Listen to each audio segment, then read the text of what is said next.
Yeah, you see it. Didn't I tell y'all I'm locked in? I'm covering My Hero Academia final season episode 7. I know it's a late drop, but hey, I managed to drop this heat within 24 hours of the episode airing. Can I get 1,000 likes for the dedication? Please and thank you. And be sure to check out my previous My Hero Academia videos if you haven't already. Also, don't forget to grab your golden Oreos and pink lemonade. Them shits fire. Now on with the heat. So the scene opens up to Deku sprinted by Tenko aka Shigaraki's side but gets repelled by an invisible wall. Meanwhile, Kotaro was talking head on Tenko's grandma Nana, which by the way in my previous video I was calling her by her last name Shimura. So I felt the need to correct myself and let that be known in case of confusion. Also, Kid Shigaraki's true name before it was changed by All For One was Tenko Shimura, so I will be referring to him as that.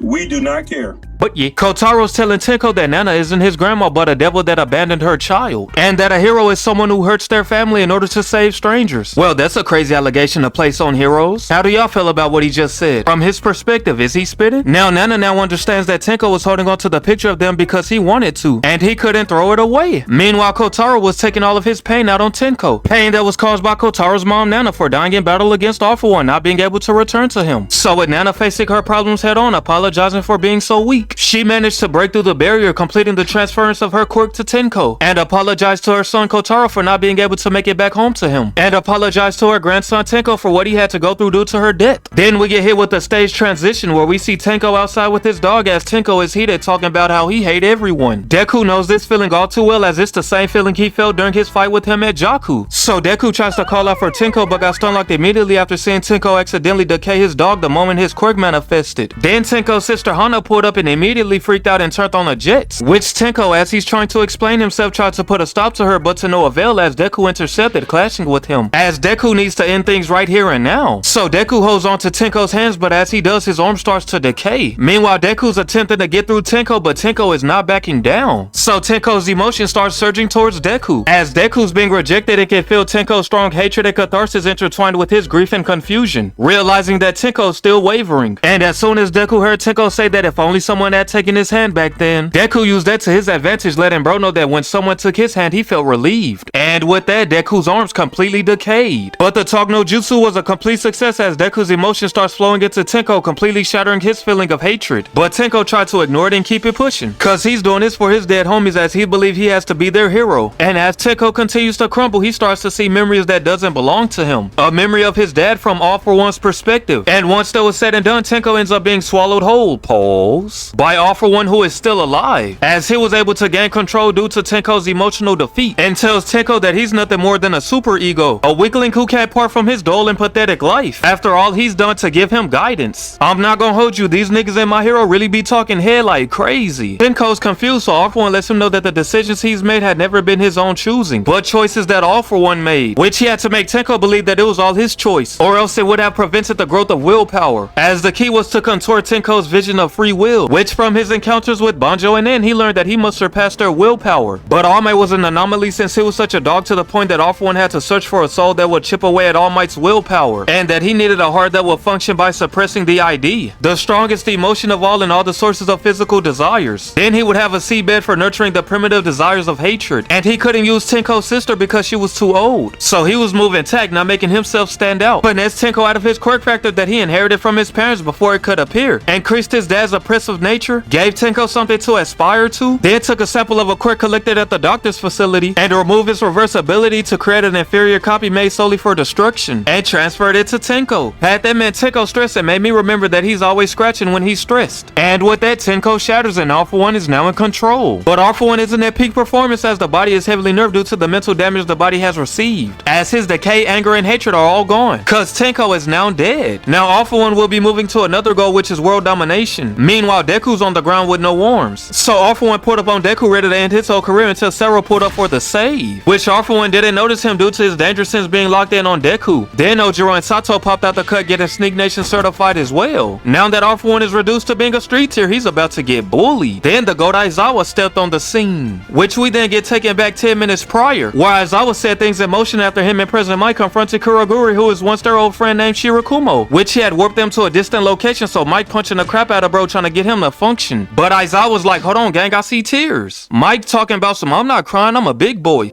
Grown man by the way. But Aizawa was like, no nigga, not you, him. Now Mike on a different type of time and he's like, that nigga ain't crying, that's rain. Mike just wanted all smoke. He wasn't trying to give up that screen time of throwing hands. So he lets Aizawa know that the way buddy been moving, there's no way they can show sympathy. And was like, ever since you framed Shigaraki twice and got in the way, Kurogiri got rid of you. So he lets Aizawa know that their priority now is to activate Kurogiri to get them back to the front lines. And then after that, he's going to get right back to the violence. Cause like I said, Mike just really want the smoke at this point, telling Aizawa that Kurogiri is heartless, so he should forget about the miracle he saw at Tartarus. Then lets him know that they are 31-year-old unks now. They're not students at class 2A at UA anymore. But Aizawa was like, Kurogiri was a UA student when he died, and asked Mike why didn't Kurogiri pack them up when he had plenty opportunities to do so. So Aizawa's hanging on to the belief that just like what happened at Tartarus, there's a bit of light within his darkness that they can draw out. And after attempting to do so, Aizawa succeeds, which he then contacted Tsukauchi asking him if Monoma can still fight. But bro's like, nah, he's in critical condition and is being rushed to the hospital. So Aizawa asks for the battle situation in each area, the number of personnel available, and their coordinates. After using Kurogiri's warp to travel, Aizawa makes it to where ectoplasm is located, telling him to gather all heroes guarding the evacuation area, leaving only the defense specialist. Which niggas took a stand immediately, offering to get active in the field. Even a regular civilian lended his support by giving Aizawa his shirt for him to give to a hero that's injured. Meanwhile, on the other side of things, there was only one battle remaining, which was at the Takabo National Stadium, which was against an escapee famously known for his wide-range devastation and drawn-out battles, Gashly Ichiju. Not gonna lie, bro, look tough as hell. He reminds me of No Face from Spirited Away. But yeah, which more heroes pulled up to pack that nigga up? Panning back to the present day, the gang was ready to jump off one. Niggas ain't got time to be running fair fades. Niggas getting jumped today. Meanwhile, Deku is confused on why Alpha One is still alive. So Aizawa pulled up on Deku asking him how long it's been since he lost his arms. Which Deku doesn't know how much time passed since then, given that he was in the subconscious realm where time flows differently. We then get some back a few minutes in the past where Eri gives Aizawa her horn that she asks ectoplasm to break off, as she wants Aizawa to give the horn to Deku, as she learned a lot on making rational and irrational decisions from Aizawa. And after being taught by Aizawa and other teachers on how to use her powers, Eri wants to help out in any way she can, which she found the best way possible, cause she wants to be able to sing for Deku and everyone else as a repayment for them helping her enjoy so many fun things. And with that, Aizawa placed the horn on Deku's shoulder, which activated Rewind, causing Deku's arm to temporarily grow back, which should last about 2 to 3 minutes. And Aizawa tells Deku that you can't die until you hear Eri sing. You know, I find it crazy how Aizawa can steal the show in aura form without even fighting or trying to do so. Just shows how much of an elite side character Aizawa is. Then the rest of Class 1A who are able to move along with other heroes pulled up on the scene as well. Now Deku is hyped and ready to pack up Alpha One once and for all. And yeah, that was My Hero Academia final season episode 7 and all its greatness. You already know this episode is absolutely pure heat, a solid 10 out of 10 for me, cause my hero never miss. Now with that being said, if you made it this far, don't forget to drop a like and subscribe. We moving. Also, I'm taking recommendations, bro, so hit the comments. And more heat on the way.